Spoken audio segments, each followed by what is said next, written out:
Chapter 9. Bad for Business.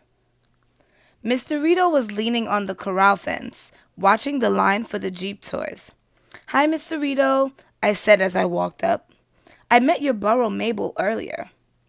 Mr. Rito tipped up his hat and looked at me. He said, "Thanks for keeping an eye on her when she slipped out."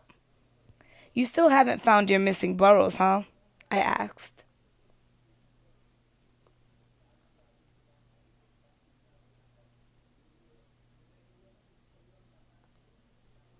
Mr. Rito shook his head.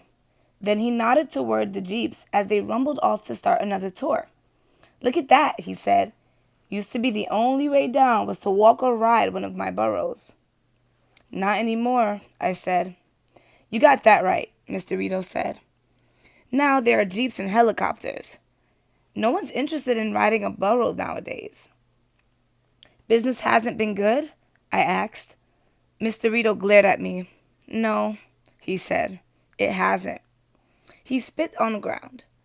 Then he turned and walked off toward the other cowboys. "Edward Garrison!" Miss Stanwyck called out. I turned and waved to her. "I'm right here," I shouted. "That's all for today," she called back. "Come on back, please." I jogged over. "Now what are we doing?" I asked.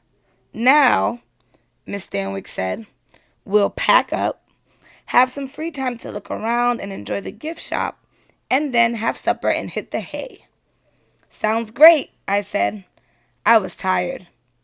I found my friends packing up their stuff near the edge of the canyon. Kat was still sulking. Gum and Egg stayed close together and hardly looked at her. "Sorry about before," Kat said to me. "It's okay," I said. "I don't think you're the one who did it." She looked up and smiled at me. "Thanks," she said. I smiled back, and the two of us went to check out the gift shop. Gum and Sam didn't follow.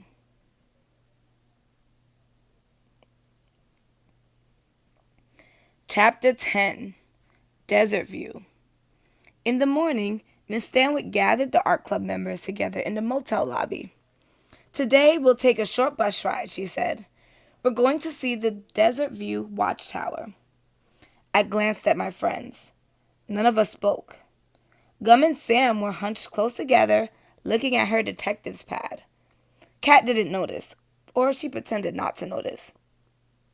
The watchtower was designed by a famous architect named Mary Coulter in the 1930s, Miss Stanwyck explained. Sam lifted her head. "A woman?" she said. "Cool." Miss Stanwyck smiled at her. "Yes," she said. "She designed the tower to resemble the traditional buildings of the Native Americans who lived in the area." She looked at me. "And Edward, the view from the top of the tower is said to be the best in the park. You'll get some great shots." "Great," I said, trying to smile. But my mind was still on the awkwardness among my friends. Miss Stanwyck was right about the tower. I climbed all the way to the top, and the view was amazing. I snapped photo after photo. From the top, I could see all the way down to the bottom of the canyon. Gum stayed at the top to sketch a little. Kat didn't have room to set up her easel, so she went back down with me. To my surprise, she set up her easel facing the tower instead of the canyon. The canyon is that way," I said. "I know," Kat said, "but the tower is pretty cool looking too." She was right. It was 70 feet tall, according to Miss Stanwyck, and made completely out of stones. Even though it was based on Native American buildings, to me it looked more like some old European castle. I snapped some photos of it. Then Sam and Gum came out. They headed toward the gift shop. I'm going to the gift shop," I told Kat. "I have to get something for my mom." "Okay," she said without looking up. I hoped she hadn't seen Gum and Sam go into the gift shop. I didn't want her to get the wrong idea again. The shop was full of Native American arts and crafts. Gum and Sam weren't browsing. They were hunched over Sam's detective's pad again. "What are you two up to?" I asked. They both flinched. "Oh, hi, Egg," Sam said. "We're just going over the clues for the mystery of the missing Burros." She closed her pad and slipped it into her pocket. "Can't I see?" I asked. Sam glanced at Gum. There's nothing much to see," she said. "We're pretty sure it was Anton's grandpa." "That's right," Gum said, nodding. "Anton's grandpa. Who else?" "Then why don't we accuse him?" I asked. "Why don't we tell the police or Mr. Rito?"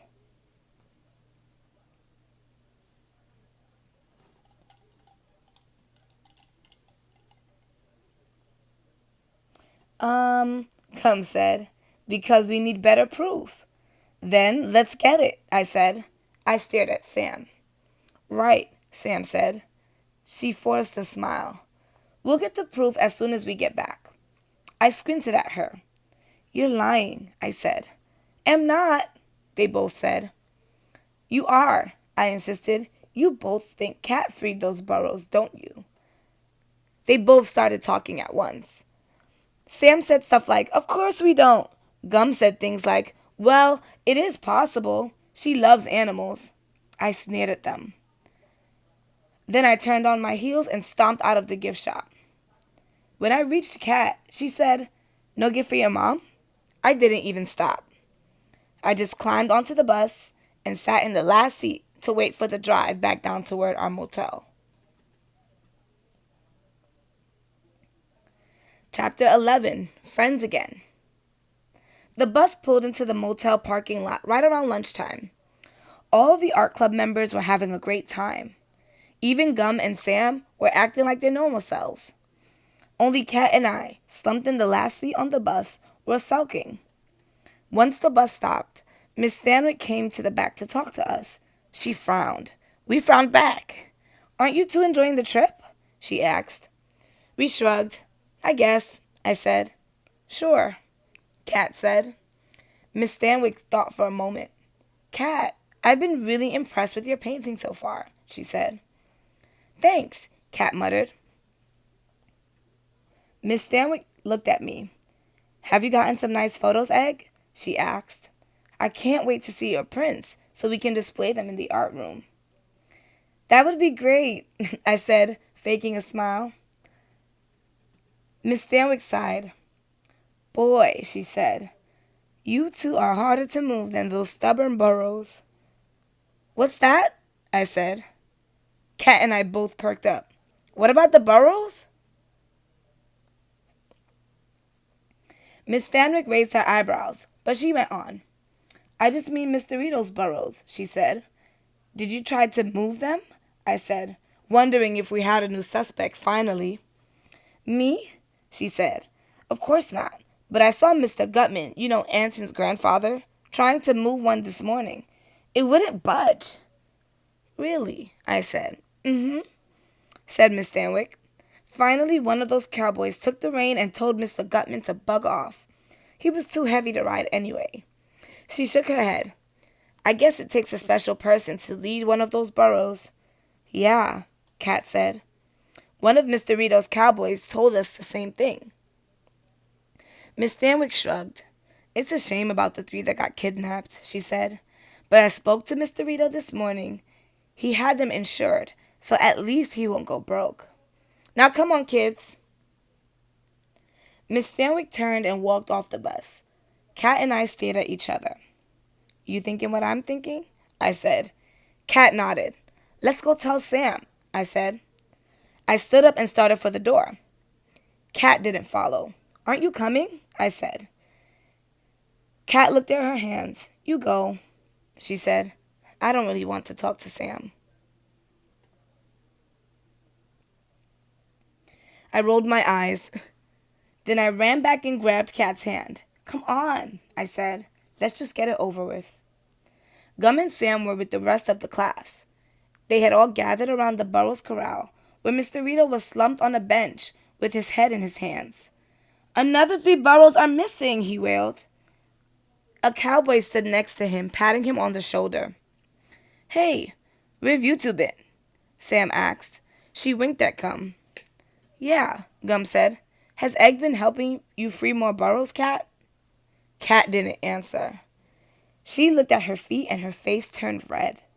But I wasn't going to keep quiet. I can't believe you two, I said. After all the crimes we've solved together, you can't turn on Cat like this. Sam frowned.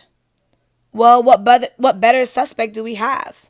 She said. Mr. Gutman? He would be a better suspect than our best friend, I said. But he's not the culprit either. The only possible suspects are Mr. Rito and his cowboys. After all, no one else can even move the burros. Never mind kidnap them. Then I stomped over to Mr. Rito. Isn't that right, Mr. Rito? I said. What are you talking about, kid? He asked. Another cowboy stepped between me and Mr. Rito. Leave him alone, kid, he said. Can't you tell he's upset about the burros? I laughed. The same way he's upset about the 3 burros that went missing yesterday? I asked. Of course, Mr. Rito said. My business will fail without them. Cat stepped up next to me. It sounded to me like your business was failing anyway, she said, based on what you told Egg yesterday. Egg? Mr. Rito repeated. Who's Egg? I am, I said. And I also know that each of your burros is insured for enough to get you out of the burro tour business without going broke. Sam and Gum walked up then. Business has been pretty bad? Sam asked. Mr. Rito looked at the crowd gathering around him. He laughed. Well, I wouldn't say it's been bad, he said. But it's a lot worse than it used to be, I said, before they started the Jeep tours and the helicopter tours. Is that right? Sam said, smiling. She turned to Cat. Cat didn't look her in the eyes.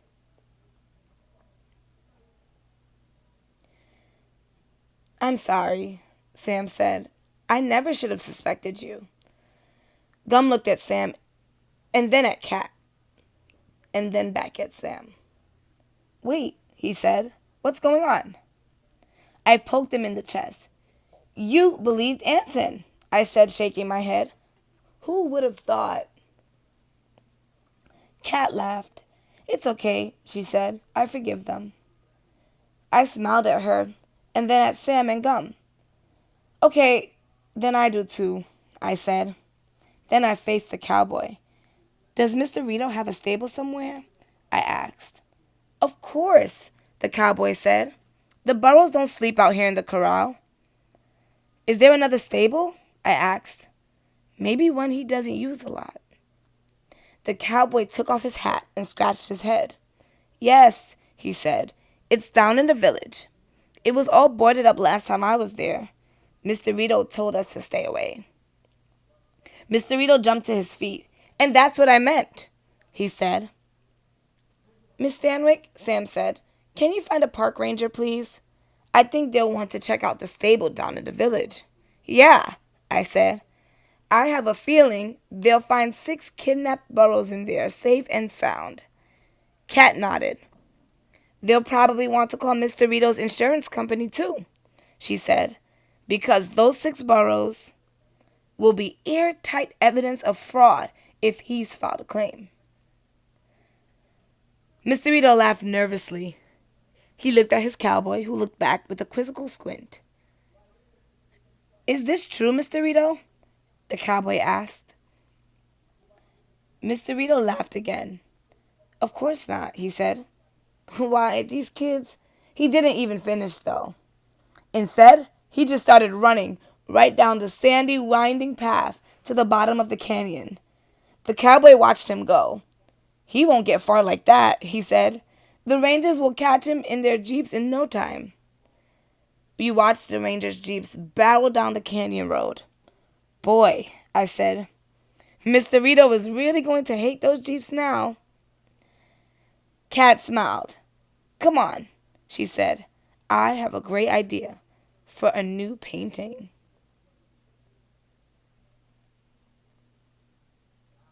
So, my friends, we are at the end of this book. Tell me what you think. Share your comments. Were you surprised finding out that Mr. Rito was the burrow napper? Share in the comments. I hope you enjoyed, everyone.